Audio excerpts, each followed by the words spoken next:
waaw kan mooy Thierno Bocoum. Bocoum c'est très difficile nag nga wax disons wax si yow mais li ma peut-être mën a wax en dehors du Sénégalais yi xam li Sénégalais yi xam peut-être mooy Thierno Bocoum homme politique la leader politique la buy jiite mouvement bu ñuy wax Agir bi nga xam ne tey moo bokk ci coalition Aar Sénégal ma nekk porte-parole lu coalition bi.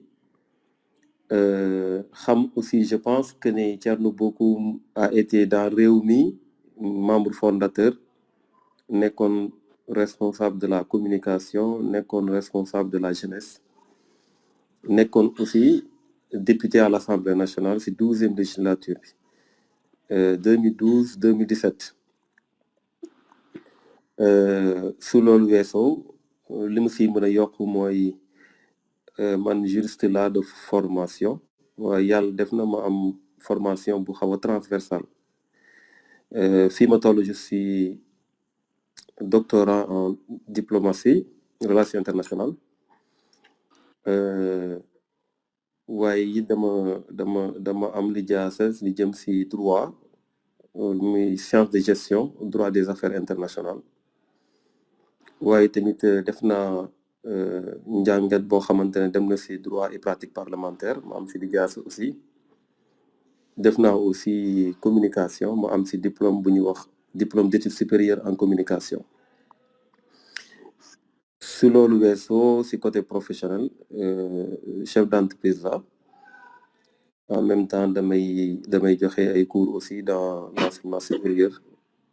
fii au Sénégal je suis marié père de am ay doom donc voilà en gros je pense que si su dee am na yeneen question peut-être si sama vie je pourrais répondre mais bon loolu laa si yokk en guise d'information. cursus bi sa cursus macha allah riis na donc moo ngi ne ma jàkkaarloo sax donc juste c'était en 2008.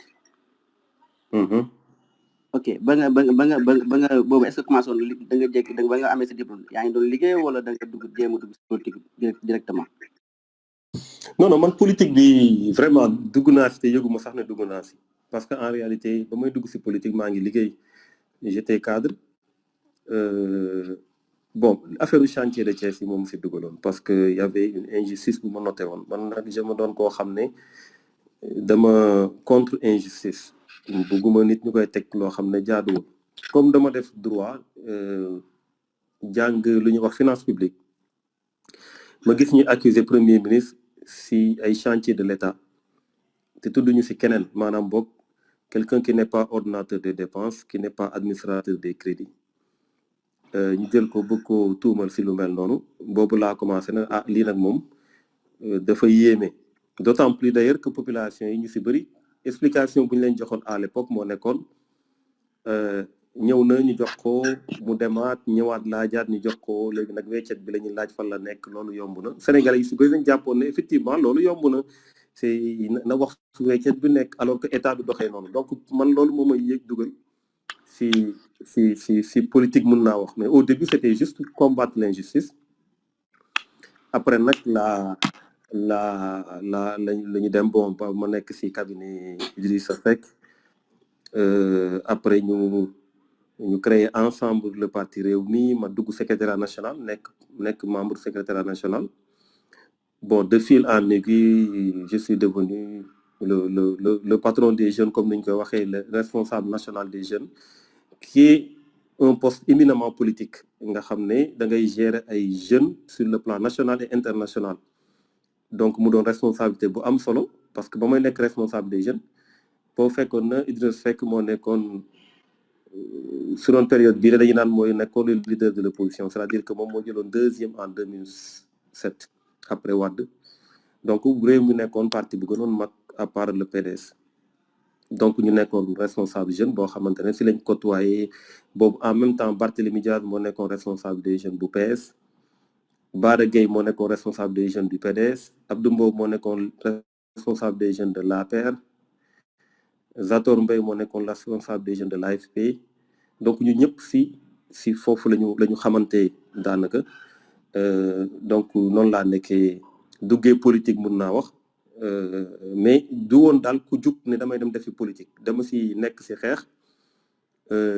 ba yàlla def ma nekk ba si biir ba nekk aussi député à l'Assemblée nationale et cetera ba ni ngeen ko xamee ma nekk leader Agir ak porte-parole bu Aar Sénégal. jërëjëf si leeral yi donc mën nañu wax ne monsieur Bocoum donc injustice moo tax mu dugg si politique bëgg jàppale Idriss Seck moo tax mu politique. waaw injustice man nag injustice moo tax d'ailleurs soo xoolee sama parcours si politique bëri na combat yu may mëne très franchement dañ may naan du sa combat mais ni les gens ne peuvent pas comprendre pourquoi may dugg si combat yi parce qu'ils se disent tout le temps que ne mbir yi kenn du xeex dañuy naan wolof da koy wax sa parfois ne kenn du xeexu jàmbur alors que man je pense que les principes doivent transcender les personnes moo tax combat yu am yëpp ces dernières années yu si bëri man soxaluma directement c'est pas quelque chose qui bu ma toucher directement c'est toujours d'autres personnes yu lay toucher mais dama siy gis sama bopp parce que je me dis que dans un pays da ngay mettre les principes au devant soo ko defee rek di nga protéger en même temps sa bopp parce que c'est dans l'intérêt général qu'on défend les intérêts particuliers donc du intérêt particulier moo mën a jël en compte l'intérêt général donc du coup yemuma rek si affaire chantier de Thiès affaire yi fi xew yëpp comme ni ngeen ko xamee ba ñu commencé bun xatal Karim Wade par rapport à ses droits parce que moi j'entre jamais dans le fond d'un dossier je dis toujours que ku si nekk moo xam lu si nekk mais moi je surveille beaucoup la protection des droits Karim Wade ba ñu commencé di ko sonal si loolu ñëpp gis nañ ma taxaw Khalifa Sall ba ñu commencé violer ay droits am gis ngeen ma taxaw bon récemment ba ñu lever immunité parlementaire Ousmane Sonko bëgg ko jël si gis ngeen ma taxaw et cetera donc injustice moom depuis ba ma nekkee xale musuma bëgg ñu teg ko kenn moo tax du ma ko teg kenn aussi loolu daal moo tax ma loolu bokk moo ma ibbil buntu politique mais bon maintenant la politique ce n'est pas seulement combattre des injustices c'est des programmes c'est des projets ay vœux ay bëgg-bëgg pour sa réew ay forte conviction la si façon bi nga jàppee noonu la ñu war a doxalee donc c'est un tout aujourd'hui je peux dire que je suis un leader politique boo xamante ne mu ngi carrément si politique assumer aussi façon bu ma koy defee. d'accord loolu leer na donc mais ñu ñëw tuuti si sa ak Thierno Bocoum ak réew mi quoi donc seetlu nañ ne en 2000 je pense que en 2017 la Thierno Bocoum quitté réew mi quoi lu waral loolu monsieur Bocoum. En 2017 laa quitté réew mi mais am na sama benn affaire bu ma bëggoon wax depuis sans que les questions s'enchaînent quand j'ai commencé à dire que 22h c'était pas par rapport à man ñun on se couche à n'importe quelle heure suñu waree jug liggéey dañuy dem liggéey donc y a pas de souci mais je disais souvent rek que parfois dañuy programmer affaire yi de sorte que peut-être parfois duñ jël en compte que le lendemain parfois day am ñoo xam dañuy kii foofu laa doon tooñee un peu rek mais c'était pas forcément lié à moi. Moi je suis open pour la nuit si vous voulez. Alors 2017 dama génn réew mi effectivement je suis sorti par convenance personnelle bon écoute ce sujet revient tout le temps mais ñun dañu bokk ñoo xamante ne dañu xajoo lu bëri maanaam dañu jàpp ne un leader politique d'abord c'est avant tout des convictions fortes nan nga jàppe leen moom la ñu war a doxee pas forcément lu nit ñi wax c'est secondaire parce que leader mooy kuy lead ça veut dire diriger dama koy jox exemple souvent ma sama yenn xarit yi ñu doon waxtaana maa leen regarder en France par exemple ce qui s'est passé élection yi passé je donne cet exemple ci émission bu mu def rek Valérie Pécresse qui def primaire ak droite di génn gars yi def sondage elle est deuxième après Macron romb ay ñoom Mélenchon ñoom ñëpp ci ginnaaw ñu ñëw résultat yi Mélenchon vient comme troisième force romb ko ba moom mënul am sax 5%. Qu'est-ce qui s'est passé en temps c'est que tout leader a pu assumer ce qu'il est wan programme orientation xoolul ndax kii loolu la bëgg wala kii la bëgg dafa xam ne dafa xëcc nit ñi ci moom lu mu jàpp ne noonu la ñuy yore nit ñi fekk ko ci mu convaincre leen par des arguments donc man dama jàpp ne mos a jàpp ne parfois il faut pas satisfaire les curiosités tu n'es pas obligé nit nekk nga ak moom tu étais libre ba ngay dugg si moom sooy génn tu es libre de génn heure bu la neexee tu n'as pas de compte à rendre c'est-à-dire tu n'auras de compte à rendre que lorsque loo xamante ne waxoon nga ko ak nit ñi maanaam li nga doon combattre nga génn combattre le contraire ni nga doon doxalee nga génn def le contraire là tu changes complètement de trajectoire là tu dois des comptes mais tu changes pas de trajectoire tu changes de contenant le contenu reste pareil dama koy wax souvent ma ne bouteille de Coca-Cola mën nga si def diwlin mais soo naanee diwlin mooy saf mais du coca mooy saf donc c'est pas le contenant qui est forcément important c'est le contenu donc en politique aussi jàpp naa ne libre entrée la libre sortie la donc ànd naag moom pendant plusieurs années benn moment j'ai senti que contenant bi mënuma fa toog mënuma fa nekk j'ai pris mes responsabilités et je l'ai fait avec élégance dem toog wax ak moom ñu pare mu gunge ma ñaanal ma dem et depuis lors je suis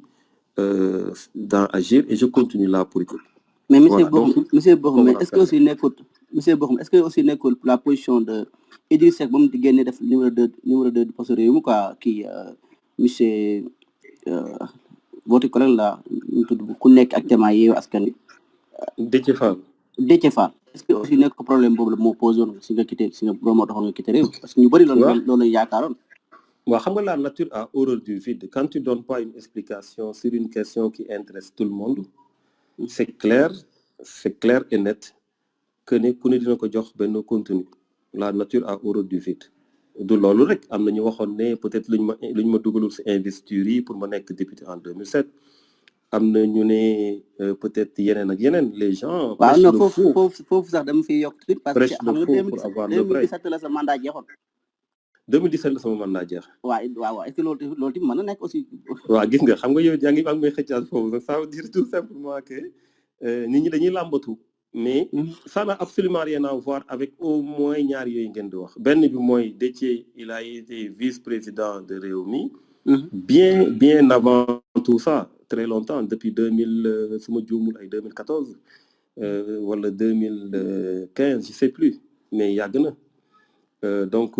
vraiment ça n'a rien à voir sinon j'aurais une révolte à retardement doo toog ba 2 ans après ngay révolté aussi loo xam ne am na y'a 2 ans en arrière donc amul sens benn ñaar par rapport investiture yi aussi amul sens nit ñi di fàtte mooy suñ la investir ñi ñëpp élection yi quelle a été leur réaction ñu mer ñi ben ils sont sortis ils l'ont dit est-ce que Sénégal yi xamee nañ ma koo xamante ne dafay am lu mu d'accord mu bañ ko wax non je pense que Sénégalais yi xamee wuñ ma loolu et je suis même pas comme ça parce que man amul lu may ragal c'est même trop de le dire parce que c'est tellement naturel chez moi que nit da ngay libre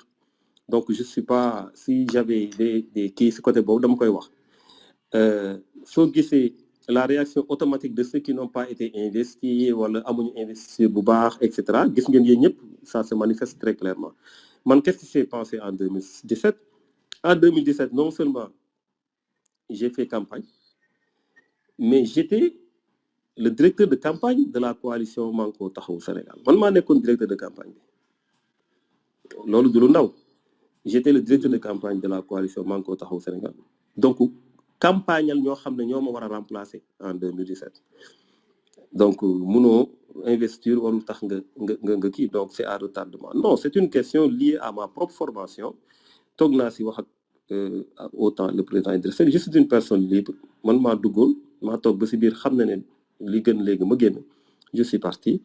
et aujourd'hui le plus important c'est que je suis resté droit dans mes bottes il y a aucun combat que j'ai à mener circonstance tax ma changé ko rien n'a changé dans ma démarche rien n'a changé dans ma façon de faire rien n'a changé dans mes convictions je continue les mêmes combats. jërëjëf loolu leer na monsieur Bokoum mais dañuy seetlu après monsieur Bokoum 2 ans après nga demaat ànd ak Idriss Seck dans la coalition Idi faut 4e président élection 2019 yi passé lan moo waral loolu aussi parce que soo nga quitté Idriss Seck il y a 2007 2019 aussi nga ñëw ànd ak Idriss Seck loolu nan ngeen koy mën a expliquer ñu Sénégalais yi. waaw loolu aussi c'est une logique très simple et très claire très très claire alors d'abord premièrement comme tu l'as dit, hein, c'était pas IDI 4e président, c'était IDI 2019, c'était la coalition IDI 2019. Oui. Donc, je suis pas revenu, au moins, yow jot nga souligner lolu parce qu'il y en a qui font beaucoup de confusion, qui te disent que nga des lois de Rewmi. Je suis pas revenu dans Rewmi. J'étais dans une coalition en tant qu'Agir pour soutenir un candidat aux élections 2019. Donc, lolu déjà, c'est clair. La deuxième chose, moi, ce qui s'est passé, moi, que j'étais moi-même candidat à l'élection présidentielle 2019, moi-même. On a fait les parrainages, on a fait tout ce qu'il fallait. On a eu une rencontre bu gudd boo xamante dañ ne fu mu toll ni compte tenu de ndëgg sërëx yoo xamante ne Macky mu ngi koy dugal boobu ba léegi nañu jouer à ce qu'il y ait de grands pôles de candidature pour que ñu am maximum de chance. Comme mënuñu am une candidature unique et d'ailleurs ça peut même être contre-productif, nañu def le maximum pour mu am des pôles de candidature yoo xam ne ay leaders yu ay nit yu jàppale. Donc on a travaillé beaucoup sur ça. Le moment venu, il fallait faire un choix. Choisir, c'est éliminer. Comment on choisir, mais pourquoi Idrissa Seck? C'est très simple. Moi, je fais partie de ceux qui ont mis en place le programme de Idrissa Seck. Madame, j'ai créé avec lui Rewmi. La montagne ñu créé Rewmi parce qu'on avait dit que situation, d'ailleurs c'était ça le sens de Rewmi. Situation, lu mu compliqué. Lan moo si intérêt réew mi loolu moo si am solo lan mooy intérêt Sénégal loolu tax ñu tuddee ko woon réew mi donc man sama base engagement politique mooy Sénégal c'est pas autre chose c'est pas man ou keneen. D'ailleurs je rappelle que je connaissais pas Idrissa Seck quand il était au pouvoir, quand il était premier ministre, quand il était avec Wade. J'ai jamais été au PDS aussi, même si c'est un parti de cœur. Maanaam PDS jàpp naa ne moom ak PS c'est des symboles parce que ñoom ñoo sañ ci parti mais musuma woon nekk PDS musuma woon nekk ci nguur. Moi j'ai commencé la traversée du désert avec Idrissa Seck maanaam ba mu génne ñu commencé ko di sonal boobu laa ñëw taxaw. Donc lépp lu taxoon injustice boobu fipp boobu ak bëgg changer boobu idée boobu noonu ñoo ko partagé woon. Donc on a beaucoup travaillé sur énormément de projets yoo xam dañ ko bëggal Sénégal. Su dee man dama doon dem élection mënumaa dem finalement dew ma gis koo xamante ne man ak moom ñoo bokk même pensée ci façon bu ñu yoree Sénégal ci lii ak lii ak lii, mais bien entendu c'est naturel et naturellement que ma dem ànd ak moom. Donc loolu moo tax on n'a pas hésité en 2019. Mais c'était quand même peut-être loolu fii laa koy waxee hein, peut-être que vous allez avoir l'exclusivité. En réalité il n'était même pas dans nos schémas au début. Pourquoi? Parce que il n'était pas venu nous demander pour ñu jàppale ko parce que on se disait quand même que dans le sens que bu ñu waree jàppale les candidats il faut que ñu waxtaan xam exactement fan la ñu jëm nan la ñu defee et tout ça. Donc après il est venu à la maison waxtaan ak man. J'ai donné une réponse que les dinañ ci waxtaan parce que ñun dans Agir quand même loolu c'est un défaut chez moi et je le prends de l'histoire du prophète. Ce que yàlla di digal ne ko au sujet des affaires il faut ngay consulter ce compagnon. Moi j'ai un défaut xale sama doom sax dama koy consulter si loo xamante ne normalement du niveau mais daf ma koy mais je trouve toujours que dama si am gain parce que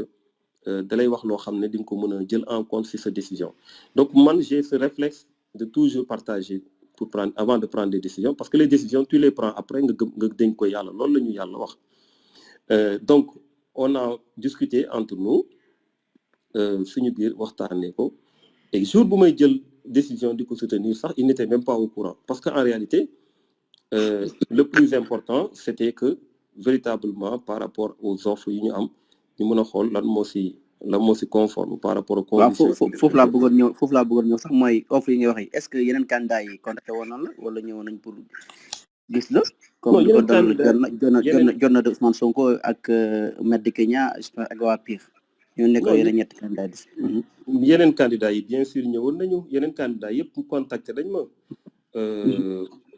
donc voilà mais mënoo choisir deux candidats ou trois candidats benn nga mën a choisir moom laa la wax sànq moom laa commencé d'ailleurs qui choisit élimine. L'essentiel c'est de pouvoir justifier son choix et ça a été justifié du point de vue de mes convictions propres et de la démarche que j'ai eue boobu léegi. D'accord, merci. Grand Souci, vas-y. salaamaaleykum Thierno. waaleykum salaam wa rahmatullah. dinaa la delloowaat ci ginnaaw ak sa convention personnel bi. bi ngay dugg réew mi boobu moom leeral nga ko ay principe moo la fa dugal mais ba ngay génn convenance personnelle man je trouve que c'est vague te dañuy soxla xam un peu suñuy homme politique lan moo leen di motiver pour ñuy dugg ñuy ànd ak nit wala nit parce que loolu day lalu ci léegi nag ñin suñ soo ñu waxul dara on peut analyser bu nekk comme li nga wax la nature a horreur du vide on fait des analyses o tombeek législative 2017 tombeek na même soo ma nee waaw Déthié Fall moo nekkoon xaw ma noo ko waxee en tout cas ci poste numéro 2 vice-président. waaw mais sur les faits avant 2017 yow yaa ko gënoon fës jékki-jékki léegi moom mu ñëw te si je me trompe pas 2017 nekko woon sax ci liste de députation yi si je me trompe wala soo ci nekkee sori woon nga torop après élection yooyu ñu gis la nga génn loo ñu servir mooy convenance personnelle donc da ngay ubbi ay xel yoo xam ne dañuy xalaat peut-être fi nga ko tega ko neexul surtout que bu mu demee agir on va dire que way yaa ngi bouger boo gisuñu la nga dem benn élection boo xam ne danga ci dem da ngay dem rek di jàppale 2019 nga delluwaat ci moom donc des entrées et des sorties c'est que on sait pas exactement lii avec Idriss Seck lan moo tax nga génn qu'est-ce qui vous lie avant xam nañ ko mais li tax nga génn day important nit ñi xam pour mën yow lan mooy sa ligne directrice est-ce que diñ ci mën a génnee dara nit ñi jàpp ci quoi. non nit ñi jàpp nañu dafa am ñu jàppul ñu jàpp aussi ils sont libres c'est-à-dire que ku jàppul ne convenance personnelle du justification tu es aussi libre c'est ça aussi tamit dans la vie il faut que ñu assumer nos positions tu peux dire que dans la politique convenance personnelle am aussi keneen mën na la ne convenance personnelle am na si politique donc l'essentiel c'est d'expliquer maintenant on n'a jamais la prétention de convaincre tout le monde ou de contenter tout le monde mais li am solo mooy le réflexe que j'ai toujours eu dans ma vie waxtaan ak lu ma boole Idriss Seck ban njëriñ la am ci Sénégal ban njëriñ la am ci étudiants yi nekk ci ay jafe-jafe agriculteurs yi nekk ci ay jafe-jafe pêcheurs yi nekk ci ay jafe-jafe ak objectif yi ñu am par rapport ak Sénégal ban sens la am ban importance la am gisuma ko diw def na ma kële def na ma les gens quand même ont habitué ça aux Sénégalais mooy da ngay wax nit ki baax na yii kii moo fi gën ngeen xuloo tey le lendemain ngeen moo fi gën a bon nii la mel nee la mel c'est vrai que ça fait le buzz parce que les gens en parlent waaw gis nga wax na lii mais qu'est-ce que ça change pour ce pays lan lay changer absolument rien du tout par contre comme je l'ai dit tout à l'heure su doon man dama am comportement bu wute ak comportement bu ma amoon boobu ba léegi je pense que ni war naa joxe ay explication mais le comportement n'a pas changé même d'ailleurs sax problème sax oo ma ko ak moom directement nee naa leen génn nañu gunge na ma dem pourquoi loolu parce que c'est ça le gentleman agreement c'est ça un homme noonu la war a comporter woo c'est comme dans une famille si tu n'es pas d'accord tu le montres clairement tu es libre de ne pas être d'accord mais tu n'as pas à tout détruire tu n'as pas à insulter wala wax loo xamante ne day ñaaw pour lan pour arriver à où peut-être pour satisfaire un ego moo tax ba nit ñi di ma accuser en réalité nga baatuma la mais man fi may waxee rek mooy bi ngay dugg wax nga jox nga ñu ay principe yu la dugal sooy génn j'imagine que ay principe tamit j'imagine moo la génnee pas ay xuloo mais sur tel principe man dama gis ni que lii moo ma dem defar ko sama bopp moo gën et tout cela nit ñi xam lan mooy sa ligne directrice parce que day ñu xam mouvement yuy motiver suñuy homme politique pas xuloo yu nekk ci sow ay affaires yooyu mais mouvement yu leen di motiver yan principe la ñuy doxee ba di mën a ànd ak kii di bañ a ànd ak kële. waaw le principe c'est le principe d'adaptation c'est-à-dire que aujourd'hui tu es dans un milieu tu as besoin de ce milieu tu as été dedans pour pouvoir aller de l'avant par rapport ak yow li nga bëgg a defee politique nga dem ba ci biir nga xam ne ce n'est plus un milieu propice buy war a mën a tax nga continuer ni nga bëgg a defee tu sors c'est aussi simple que ça c'est un moom laay wax, c'est-à-dire que en politique il y a l'espace bu nga xamante ne moom ngay exprimer wu muy le parti, le mouvement, etc. Il y a l'idéologie. dafa mel ni tey rek si on quelque su jékki-jékki war a dissoudre le PDS wala dissoudre le parti socialiste wala dissoudre beneen parti, tous les autres sont liés à ce parti. Non, ñoom tu peux dissoudre tout, mais ils restent libres, ils continuent ailleurs. De la même manière, ils peuvent quitter pour aller ailleurs. L'essentiel, c'est que le combat puisse continuer. Beneen précision bu may def mooy ay des entrées et des sorties moom amul benn yoon la ñu génn mosuñu duggaat réew mi. Ça c'est deuxièmement, ça c'est clair. Deuxièmement, interprétation bu am si Déthié wala investiture yooyu yëpp encore une fois je l'accepte. Je l'ai dit moi-même que le fait de dire convenance personnelle c'est contre moi, parce que ku dem ba wax ak nit génn ngeen dem ba mu ñaanal la dem xam nga defoo fa lu ñaaw, sinon du la ñaanal, du la gunge di la ñaanal. te loolu dama ko wax si télé ñëpp dégg ko moom mu may dégg du mos a weddi ne daf ma gunge ñaanal ma. Donc on n'a aucun problème, et j'ai toujours dit que ba fii may wax ak yéen awma problème ak moom su ma ko bëggoon woo suba ma woo ko, mais on est gëmuñu bokkuñu lu ñu gëm par rapport nu ñuy gérer la politique, et on l'assume totalement. Donc man le fait de me dire convenance personnelle, ça me porte préjudice, mais leader da ngay xajoo, c'est-à-dire que quand tu prends une position da ngay fexe ba position boobu nit ñi xam pourquoi nga jël ko, pour ñu ko bëgg a xam bien entendu. Mais tu n'as pas à, parce que les gens veulent aller dans les détails, des détails croustillants, wax na lii tontu nga ko lee wala defoon nga lee, que tu dois abdiquer par rapport à ça. Non, parce que c'est pas parce que aussi que xajoo luñ la gars yi di sosal si mbir mi ba nga jug nag ne waa comme yéen a ngi may sosal kon nii la demee nee la demee, déedéet, tu restes constant. C'est ça le leader. Donc pour moi cette affaire-là est très nette, très claire.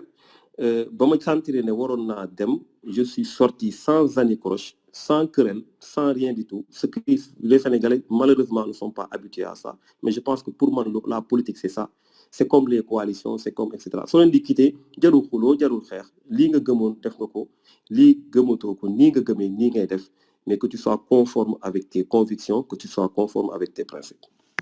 D'accord. waaw si ma ca waxal tuuti la ngir yàlla please. waaw sëñ Thierno ñu ngi lay nuyu di vraiment remercier sa présence fii. Mais man point bi franchement man je suis pas satisfait su ma déggee nga naan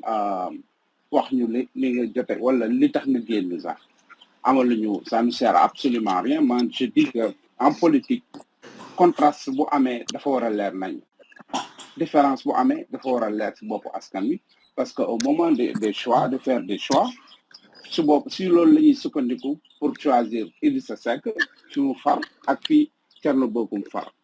Mais bu ñu amee lëndëm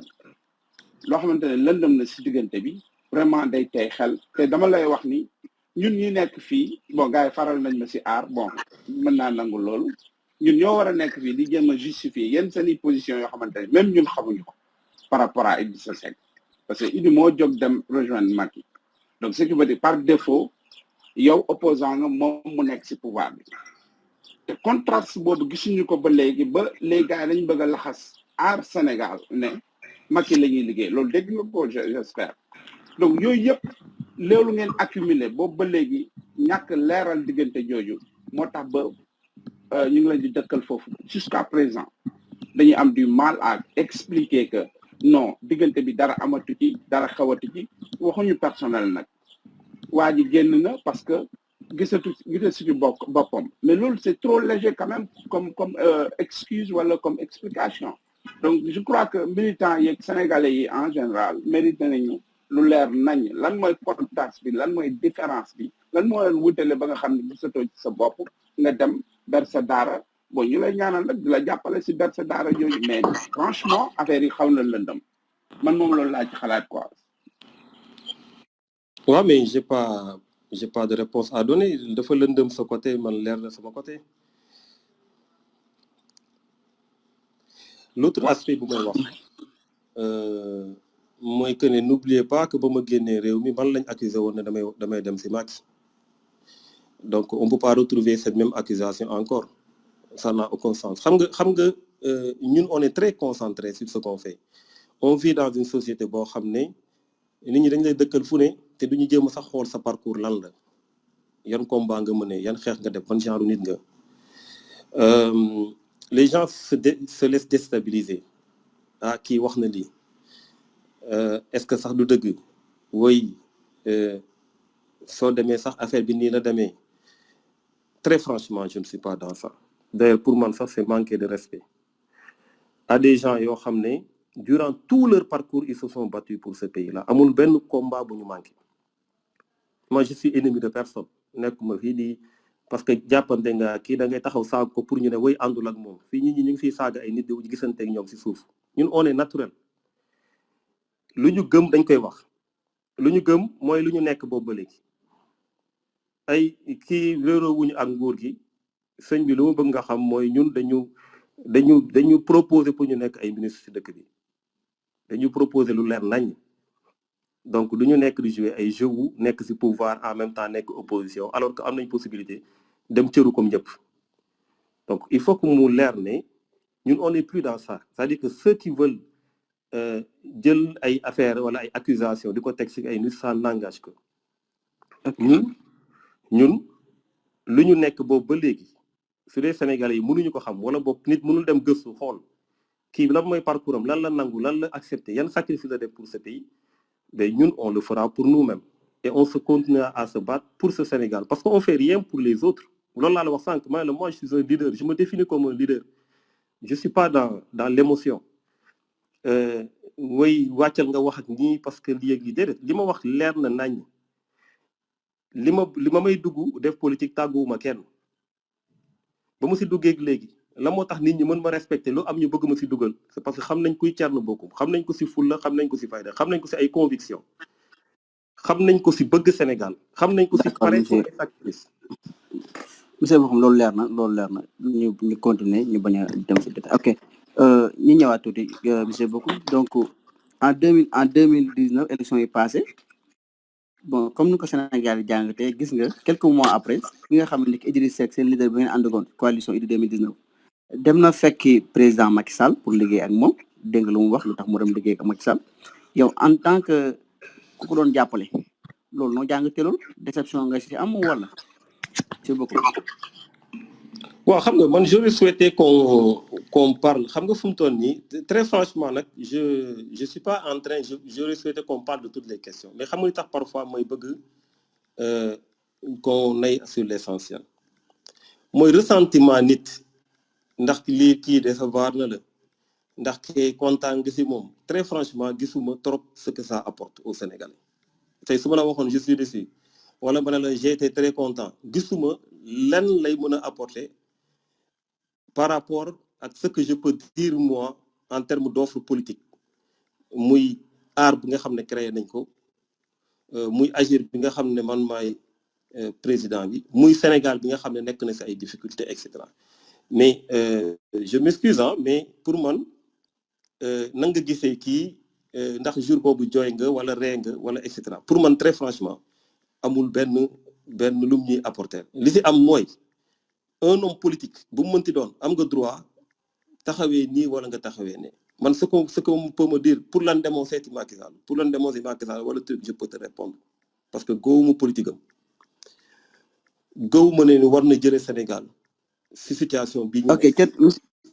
monsieur Bocoum du loolu sax par xam nga suñu waxee loolu mooy tey jii amoon nga yéene parce que da ànd go Macky Sall 2019 da nga choisir ànd ak Idriss Seck léegi tegul si quelques mois di dem deal bu ñu doon wax bi kon tey jii mën na ñox si Bocoum si deal bi la bokk peut-être demoo ànd ak Macky Sall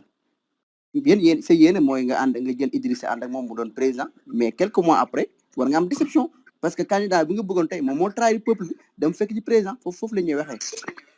waaw mais xam nga je vais te dire une chose man ba may soutenir Idriss Seck lan la ñu waxoon ñun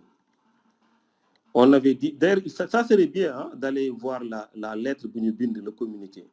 on a dit que dès qu'on termine les élections de 2019 on reprend notre chemin parce que jàpp nañ dañuy dem élection pour man voter neutre c'est voter pour Macky Sall parce que ça facilite que Macky Sall mu toogaat il faudra s'engager quel que soit Alpha donc on s'est engagé mais amuñu woon parce que comme ni ko gars yi di waxee foog nañ ne nit ñi soo jàppalee kii pour après suba mu jox la lii wala et cetera. Il y a tellement de rumeurs et de contre-vérités dans ce pays mais on n'a jamais eu une pensée oui su waree nekk nii am na suñu demoon ba naan oui dañoo négocier un poste ci candidat bi moo tax jàppale wuñ benn candidat que des mensonges donc yooyu yëpp dara amu si moom ba ñu paree 2019 ñun lañ jëlaat suñu liberté quand il a décidé d'aller rejoindre Macky Sall bien évidemment il m'a appelé il a voulu que je vienne avec lui et bien évidemment ce qui justifie ma situation actuelle, j'ai refusé d'y aller. Et je suis resté dans l'opposition. Maintenant, les Sénégalais ont mieux jugé. Le fait ça, monsieur Bof, rester dans l'opposition, parce que c'est le Sénégal, à un moment donné, au moment où ça, nous avons dit, monsieur Bof, est-ce que Diego Macky Sall est gagné que l'opposition? Loolu lay gars yi dox tout le temps mais lu waral position yooyu noonu ñu la Sénégal dégg Sénégal di la ko wax. Bon man franchement dégguma gars yi ko wax xam nga ku nekk ak fu ngay taataan sa nopp fu ngay teg sa nopp man fu may teg sama nopp man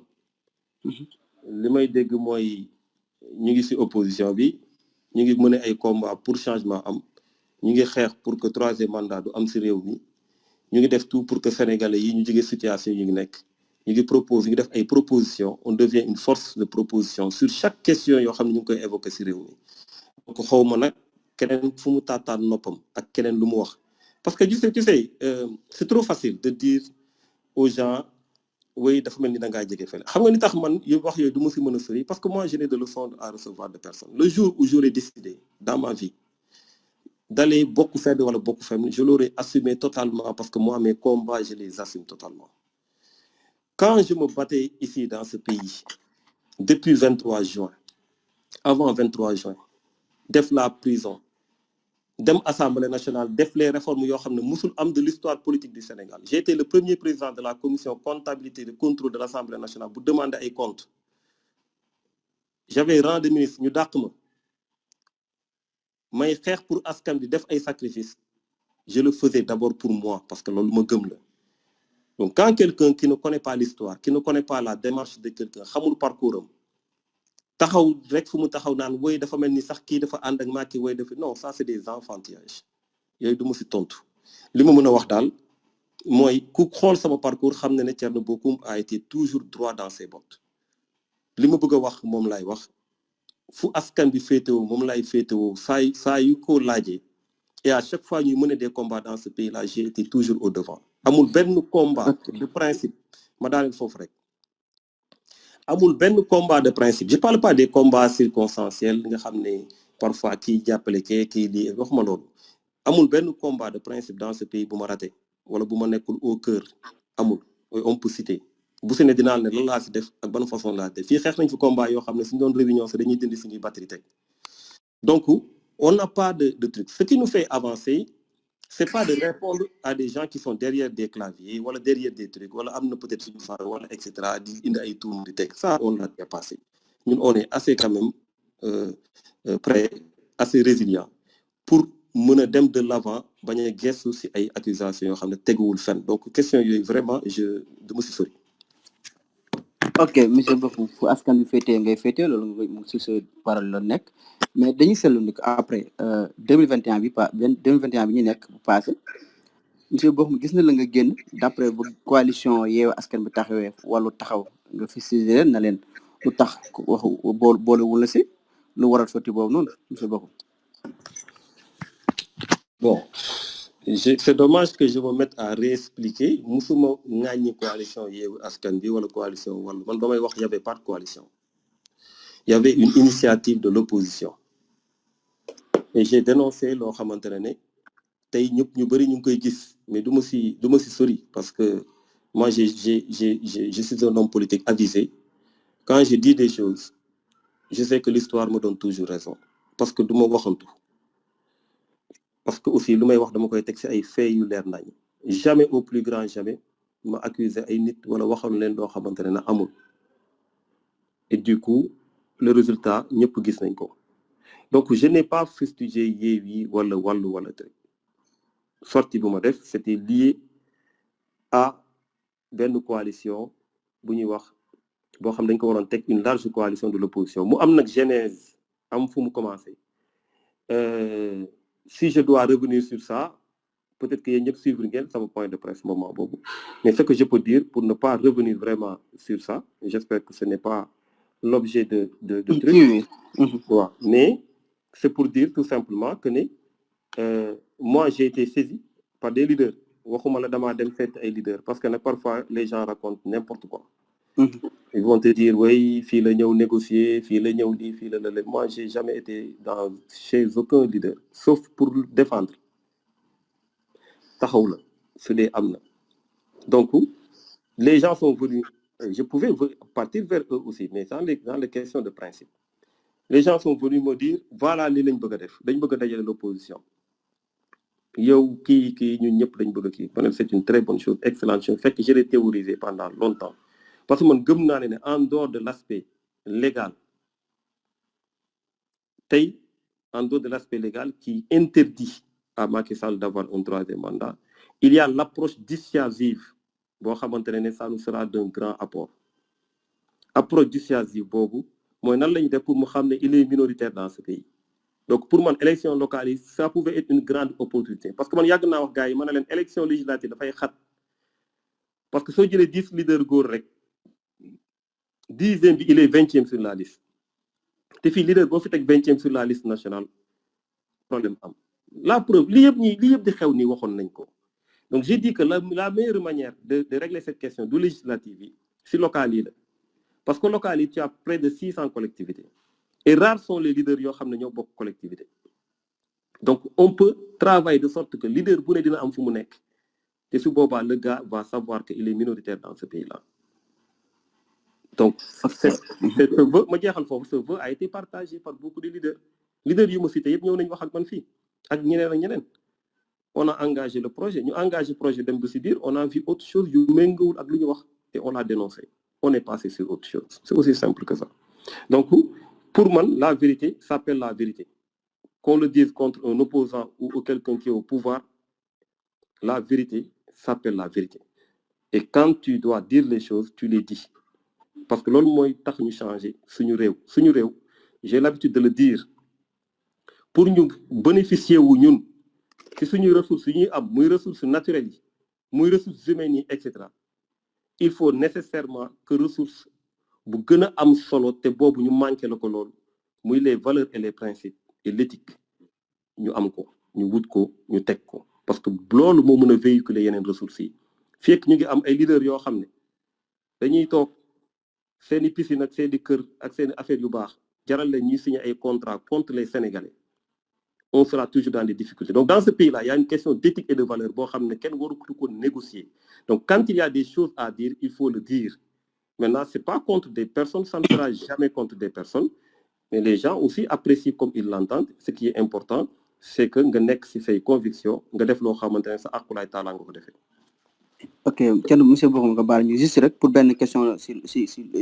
année 2021 bi lu tax aussi monsieur Bocoum présenté aussi local yi lu waral loolu. waaw local yi c'est très simple ba may wax waxul local yi élection locale yi j'ai dit que du ma présenter wu bien avant même ñuy wax coalition opposition bi ak yooyu loolu ñëpp xam nañ ko d'ailleurs am na interview yu ma def si loolu pourquoi ma ne du ma présenter wu parce que je suis quelqu'un qui est contre le cumul des mandats le cumul des mandats pour man dans ce pays là dafa war a jeex surtout je parle des mandats électifs pourquoi c'est très simple un maire qui est élu maintenant c'est au suffrage universel direct sur parfois des dizaines et des dizaines de candidats qui fait un programme proposé ko ñu fal ko mais kooku quotidiennement mais il a du travail il y a des compétences transférées yu mu war a nekk tous les jours liggéey pour askanam ñu koy fay aussi pour loolu doy na ko mbubb ak tubéy un député bi nga xamante ne dañ ko fal au suffrage direct également confié pour mu contrôler l'action gouvernementale voter des lois kooku am na liggéey man mi nekkoon naa député un député qui est sérieux qui fait le travail amul jotu def leneen donc pour man mënoon nekk maire nekk député c'est ma conviction c'est ma forte conviction man nag lu may def lu ne dama siy jiital sama bopp loolu peut-être aussi ñuy jàng sama parcours dinañ ko mais monsieur Bocoum boobu nekk nga woon député te aussi yow yaa ngi doon ñaan ñi waa coalition boobu noonu naan lu tax laaju leen seen avis aussi lu tax contacté wu leen loolu tax mooy yow aussi soo toogee nga ne ñu ki mel ne maanaam nga te boobu amoon benn fonction mooy wax ni 2021 bi li ñuy wax. waaw sama bàyyi ma yegg la ma expliqué leen tax ma wax loolu parce que il y avait 2 élections ci même année bi pour man soo demee élection maire nga nekk maire après nga ne da ngay nekk député cumul de mandat la donc man il fallait choisir entre les 2 élections j'ai dit que très tôt j'ai dit que du ma nekk élection candidat ci élection locale yi mais je serai candidat aux élections législatives moo tax avant même Aar Sénégal di am yooyu yëpp di am di gis ngeen ba ma déclaré sama candidature moi je travaillais comme si je devais y aller seul 24 heures sur 24 maa ngi nekkoon ci ay parrainage gis ngeen ba ma def le tour du Sénégal di wër nekk di liggéey mettre en place un truc donc quand je suis candidat tout le monde sait que je suis candidat et je travaille pour être candidat et je travaille pour gagner donc j'ai travaillé pour être candidat il fallait faire un choix entre les 2 élections j'ai choisi les élections législatives pour beaucoup de raisons voilà. D'accord loolu leer élection législative yi nga terminé moom la ñuy dugg sax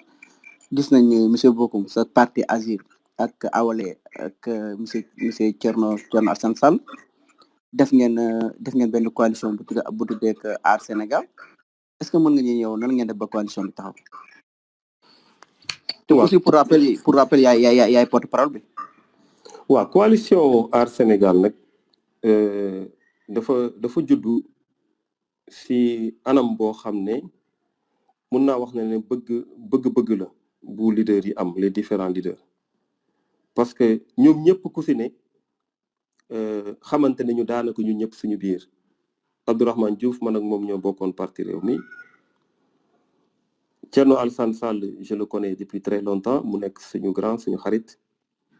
Cheikh Oumar Sy bañ ma dàqee Assemblée nationale commission comptabilité contrôle man ak moom ñoo bokkoon benn bureau et on a fait la 12e législature ensemble mu doon nit koo xamante ne ku dëggu la Juge Dème on est très très proche aussi par rapport à énormément de choses yoo xam ne peut-être du ma si sori peut-être en parenthèse mën naa leen wax ne bokk nañu benn malheur ak moom mooy man ak moom yëpp dañu ñàkk suñu doom si ay situations yu compliquées donc ça nous a beaucoup approché après Théodore Monté ak Marème Soda nga xamante ne 13e législature bi gis ngeen liggéey bu ñu def donc ñun ñëpp ku si ne yaa ngi doon wax ak sa morom un peu am ngay affinité ak moom des rencontres bilatérales parfois multilatérales à 3 etc. Mais finalement on s'est retrouvés dans ce groupe et on a décidé d'aller ensemble ces élections yi ñëw donc waxtaan bu juboo ñu bokk nag ay convictions si yu bëri ñu bokk peut-être suñu parcours yu si bëri am yu si nuru ku si ne si ñun daanaka am na fu ñu la dàq ndax peut-être am na loo taxawee Thierno Alassane ñëpp gis nañ ba mu nekkee ministre waroon signer contrat total bi ne du ko signer ñu dàq ko Abdourahmane Diouf ba mu nekkee directeur SONES dem si banlieue bi gis ndox mi nu mu mel mu décrier ko ne lii def diagnostic boo xam ne sans complaisance ñu dàq ko Juge Dème ñëpp gis ngeen mu taxaw en tant que magistrat ne moom dafay démissionner si magistrat boo xam ne dafa démissionner magistrature boo xam ne dafa démissionner man mii di wax ak yéen wax naa leen léegi j'étais le président de la commission comptabilité contrôle et de l'Assemblée ma bëgg def sama liggéey ñu dàq ma Cheikh Oumar Sy ñëpp xam nañ sacrifice yu muy def dans la société civile pour xeex pour les ressources naturelles ñu protéger suñu pétrole suñu gaz protéger suñuy mine xeex pour littoral bi xeex pour autoroute à péage bi nga xamante ne collectif bu ñu tegoon pour autoroute à péage bi ba ñu am négociation ak Eiffage ba ñu mën tey état bi am si pourcentage et tout ça si moom la jógee ak ñeneen donc ku si ne si ñun tu as un parcours tu as une trajectoire boo xam ne amoo si kersa di ko wax te Sénégalais yi xam nañ ko mën nañ si teg seen bët tout ça nous a approché loolu yëpp boole nañu ba tey ñu créer Aar Sénégal donc loolu moo indi Aar Sénégal tey ñu am nag esprit de dépassement parce que ku si ne si ñun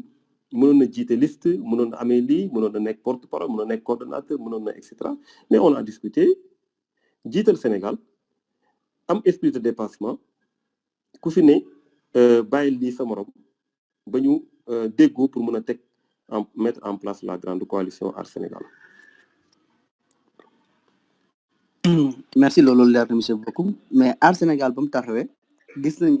ay yeneen candidats yoo xam ne ñëw nañ pour rejoindre Aar Sénégal mën nañu wax le cas d'Abdou Wahab Bengelou yàggul tuuti teguñ ci une semaine mu génnaat coalition bi est-ce que mën nga si ñëwaat lu taxoon mu adhéré en même temps lu tax mu génn coalition. waaw Wahab suñu frère la suñu xarit la bon ce qui s'est passé je pense que moom expliqué na ko jaruñu si sori mais li ma si mën a wax rek mooy duggoon na effectivement si coalition bi à un moment donné il y a eu beaucoup de questions yoo xam ne bëggoon nañ si waxtaan ak moom comme ñun nag vraiment yàlla def na ne ñu wër ñëpp duñu ay nit yuy wax si suuf di def si kaw loolu yàlla moo ñu ko bindee man li ma sentir fii dama koy wax lu ma sentir du ma ko wax donc on a pensé woo ko waxtaan ak moom si loolu si waxtaan yooyu malheureusement si le quitté coalition bi mais suñu frère la suñu xarit la mais comme on est dans un groupe am na yenn question yoo xam ne su taxawee dañ koy waxtaanee suñu biir donc loolu lañ def ak moom. waaw moom dégg nañ ci sabam ne 5 heures du matin da ngeen liggéey ba 5 heures du matin ngeen teg stage bi dàq ko quoi en grosso modo noonu la ko. mais presque fàttali nga ko ni Serge sunu c'est la famille en fii la dëkk de. waaw aussi Serge aussi moom moo yaakaar naa aussi mën nañu wax tey lu waxaat lu tax sax waxaat ngeen mu jógee si coalition man nañu wax Serge si la bokk parce que Serge moom moo souligné acte yi doon waxaat doon def 2021 te bokkum. bon je sais pas ndax c'est lié ak Serge yu mu signé wala et cetera je sais pas mais li ma la mën a wax daal mooy y a pas que ça il y a beaucoup de sujets sur son avis sur l'homosexualité au Sénégal sur son avis sur et cetera il y a beaucoup de sujets yoo xamante ne bëggoon nañ si am xalaatam on fait pas d'accusation ou quoi que ce soit contrairement à ce que les gens disent mais bëggoon nañ si am xalaatam mais moom après ça le décidé ne dafay dem donc ce qu'on regrette parce que de toutes les façons comme ni ma ko waxee man mii suba su doon am na loo xam ne war nañ si wax dañ koy teg ñëpp waxtaan si c'est comme ça la ñu bëgg a avancer waxante dëgg échanger amul question tabou donc lu ngi nii du munee si suuf dañuy préférer teg ko si table bi wax si c'est une question de principe on l'a fait. mais est-ce que foofu mënuñu jàpp ni due diligence bi si war defoo leen ko balaa ngeen ko doon accepter parce que tamit bi dommage bi amee ba noppi lañ gis réparation yi di am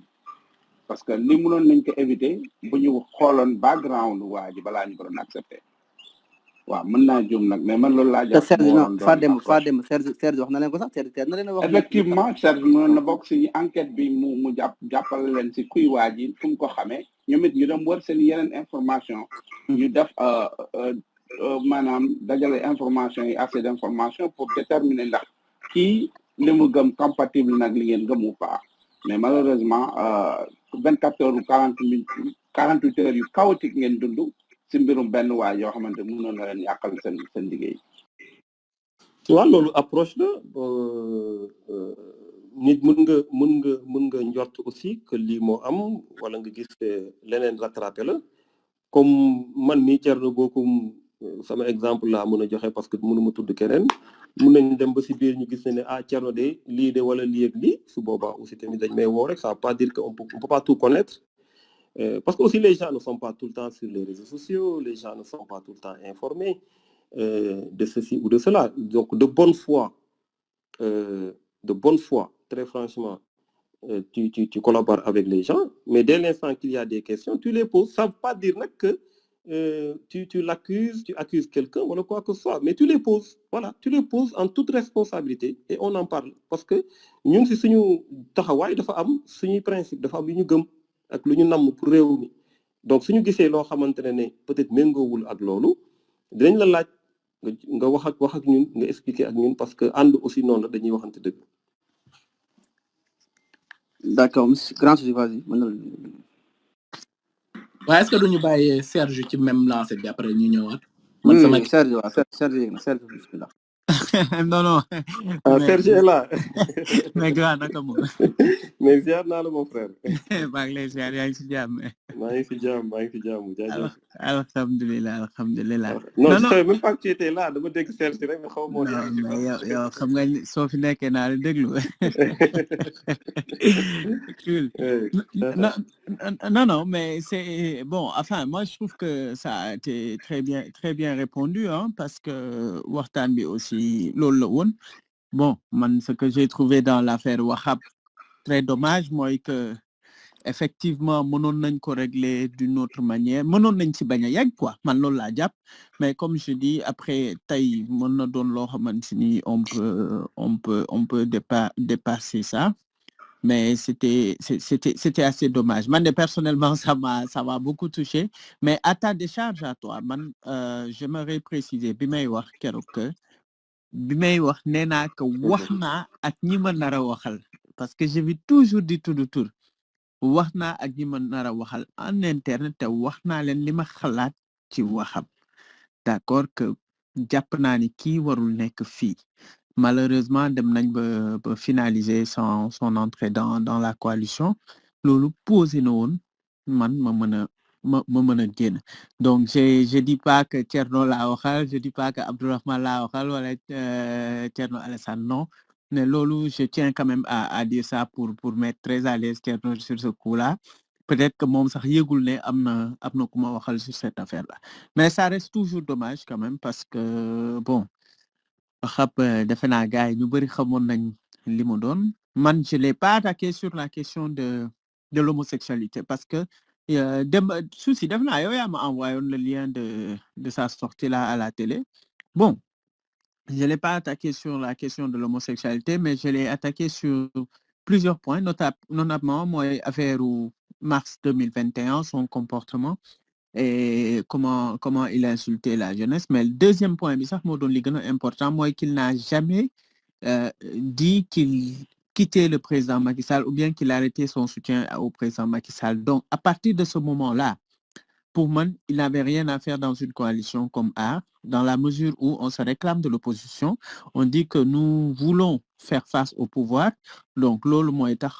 jàppuma ni waroon nañ mën a sax am muy dugg si bay génn après niñ ko bëggoon a gérer aussi c'était assez bizarre mais bon comme je dis tant mieux maintenant il n'est plus dans ça donc baax na quoi on peut avancer. donc comme deuxième partie bi aar dañuy bay fa demb ak grand souci ngeen yaatal foofu noonu grand souci vas-y. waaw man deux questions laay taxañ rek ci benn alternative pour une assemblée de rupture ban rupture ngeen nar a indi ci assemblée bi lan vraiment ngeen nar a apporter l'assemblée boobu lan ndax xalaat ngeen ci ndax si seen campagne di ngeen taxaw wax ñu lii ak lii di ngeen ko indi am ngeen ay projet de loi yoo xam ne yu dëgër yi ngeen teg yoo xam ne gëm ngeen ni que dina baax pour Sénégal teg ngeen ko deuxième question bi mooy tur bi ça dit beaucoup de choses assemblée alternative pour une assemblée de rupture est-ce que Aar Sénégal juste législative moo tax mu taxaw doo leen continuer amoo leen beneen projet plus tard wala plus tard da ngeen di retoogaat waxtaan et tout est-ce que yéen ko parce que man j'imagine que nu ngeen ko tuddee nii c'est juste pour dire aux gens attention ñin on va juste aux élections législatives ensemble après on promet rien est-ce que Aar Sénégal parce que je vous vois très bien ensemble su nekkee ay égo teg ngeen ko ci suuf jiital kenn je vois très bien ensemble xam nga gouverner un pays parce que li nga ko waxee joxe nga ku nekk profil lam gis nañu que ay bañkat lañu gis nañu que ay borom bopp lañu ainsi de suite on veut de personnes comme ça est-ce que yéen da ngeen am projet après législative yi Aar Sénégal dafa am projet pour dem plus loin. Merci beaucoup. Bon, sinon, Serge, je te comprends parfaitement. Et je suis très heureux de te retrouver ici, si waxtaan bi. Alors, merci beaucoup. Bon, malheureusement, je n'ai pas entendu tour bi, mais j'aime bien jaar si tour nit ñi. Comme on a wax léegi. Le petit en haut. Petit souci. Ah, oh. D'accord. Alors, d'abord, effectivement, nous allons dañuy mettre en place ce qu'on appelle un contrat de législature maanaam bés bu ñu amee majorité assemblée nationale lii la ñu bëgg a doxal ak lii ak lii ak lii kooku c'est un travail boo xam ne ñu ngi si mais c'est sous forme de mutualisation parce que en réalité chacun d'entre nous a beaucoup réfléchi sur l'Assemblée nationale damay fàttali ne deux des meilleurs députés de la 12e législature ñu ngi si coalition bi et ça bon on le décrète pas comme ça a été dit partout muy notamment Thierno Bocoum ak Cheikh Omar Sy deux des meilleurs députés si 13e législature bi mu ngi si coalition bi ça aussi on le décrète pas comme ça a été dit partout muy Marème Soda Ndiaye qui est la Benjamin ak Théodore Monté donc ensuite ñeneen ñi des ñëpp di ay leaders prouvé nañu ne am nañ ay capacités pour faire leur travail à l'Assemblée nationale ils l'ont démontré de plusieurs manières donc on en a d'abord la capacité la compétence matal nañ ko mën nañ ko te prouvé nañ ko damay wax toujours c'est une chose de dire ah man dama am ay valeurs wala man dama am courage wala et cetera ça n'est une autre nga dund ay circonstances yi nga ko war a wane nga wane ko ñun yemuñu rek si wax ne dañoo mën wala bëgg nañ mais dañ koo wane loolu aussi je le dis sans fausse modestie donc am nañ xam-xam bi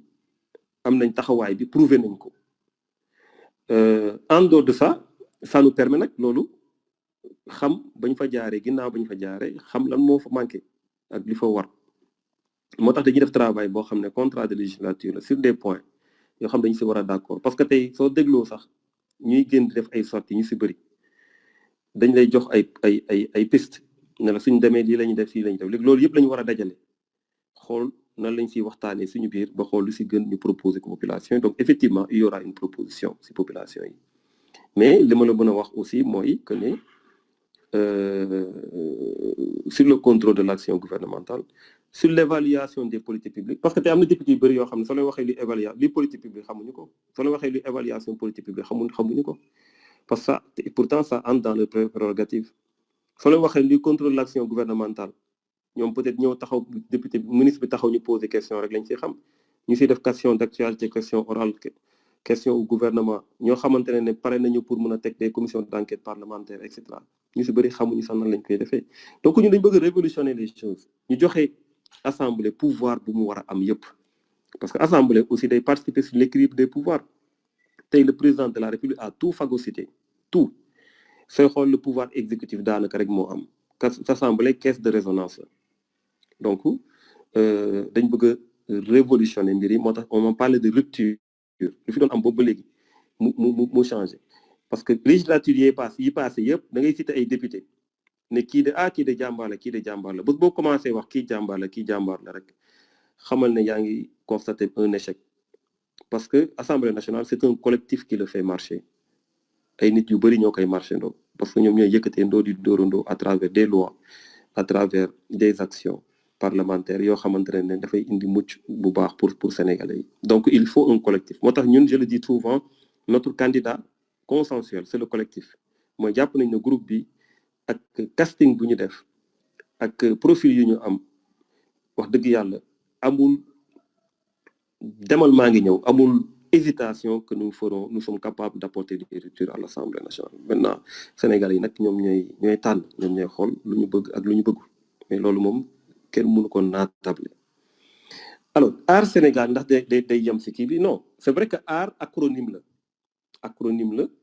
qui a une valeur sémantique parce que soo ne aar xam nga lu muy signifier si wolof mais AR la maintenant acronyme mën nga ko changer waat mën a tuddee assemblée alternative pour une assemblée de rupture suba mën a tudd leen mais li ma la mën a wax mooy le projet AR c'est un projet qui transcende les législatives suñu bëgg-bëgg yàlla nag moo xam lu muy dogal mais suñu bëgg-bëgg fii may wax ak yow mooy aller jusqu'aux élections présidentielles jusqu'à l'élection présidentielle et s'il le faut même faire des primaires su ko jaree en tout cas à notre niveau la réflexion est très très poussée pour ñu constituer une équipe bi nga xamante ne day transcender les personnes lenn rek ñor ko mooy Sénégalais ñu Sénégal ñu jógee ko jëlee ko situation bi ñu nekk parce que ñun dañu nekk nag ci situation d'urgence ñu xam ko ñu bañ ko xam y a une bombe sociale dans ce pays ñu xam ko ñu bañ ko xam les attentes sont nombreuses les attentes non satisfaites et ça commence un peu à grincer moo tax étincelle bu am rek nga gis dëkk bi commencé yëngatu c'est parce qu'il y a beaucoup de choses qui entrent en jeu donc il y a une urgence aujourd'hui de redresser ce pays moo tax effectivement je te dis que Aar Sénégal son projet c'est aller au-delà des élections législatives. waaw jërëjëf sëñ bokkum susi da ngay demaat wala non demal waaw bii moom dama koy yóbbaale quoi man Thierno mu ngi si audience bi mooy laaj ndax est-ce que mën nga ñu citer 2 à 3 propositions de loi que vous aimeriez défendre à l'Assemblée nationale. waaw xam nga tey li ma mën a wax rek très franchement ça c'est comme si j'engage tout le monde moom laa la wax léegi on est en train de faire la jonction de tout ça lu yàgg Inch'Allah on va vous faire des propositions mais il y a une proposition par exemple boo xamante ne de plus en plus ñun ñu ngi koy partager sur le patriotisme économique par exemple tey ñu gën a jox doole suñu secteur privé parce qu'il y a la loi sur le contenu local. En réalité, c'est même absurde de parler de contenu local dans la localité. Madame, lolu moy un aveu de taille rek en disant que dañuy xajal gaay yi nek fi dañ leen di xajal ci mbir yi alors que ñom ñoo mom mbir yi. Donc on veut beaucoup travailler sur contrat yi ñu wara def nan lañ koy défé ensuite nan lañuy avantager les entreprises sénégalaises gën leen a jëmbal parce que loolu mooy mën a régler la question de l'emploi nguur goo xamante ne ay guichet automatique lay créer di jox nit ñi ay projets yoo xam du mujj fenn et cetera en réalité c'est du clientélisme politique là mais tey ñun on a besoin d'avoir un secteur privé fort bi nga xam ne day absorber cette demande là qui est une demande extrêmement importante et non négligeable c'est-à-dire que cette demande là c'est une bombe donc lolo par exemple c'est un exemple que je donne mais bien entendu nous sommes très généreux ce côté bobu il y a énormément d'initiatives yu ñu bëgg jël au niveau de l'Assemblée nationale pour delloo Sénégalais leur souveraineté pour également fexé ba lu askan bi am ñu delloo ko askan bi je pense que tay lu gëna am solo moy lolu maintenant lorsqu'on fera le travail sur ça daal di tek mbir yi Inch'Allah di ngeen gis kii bi contrat de législature bi di ngeen gis point yëpp yi nga xamante ne pare nañ ko pour doxal ko Inch'Allah. jërëjëf bon lii moom sama kii contribution personnelle la bon man jàpp naa ni seen Aar Sénégal vraiment gis naa ko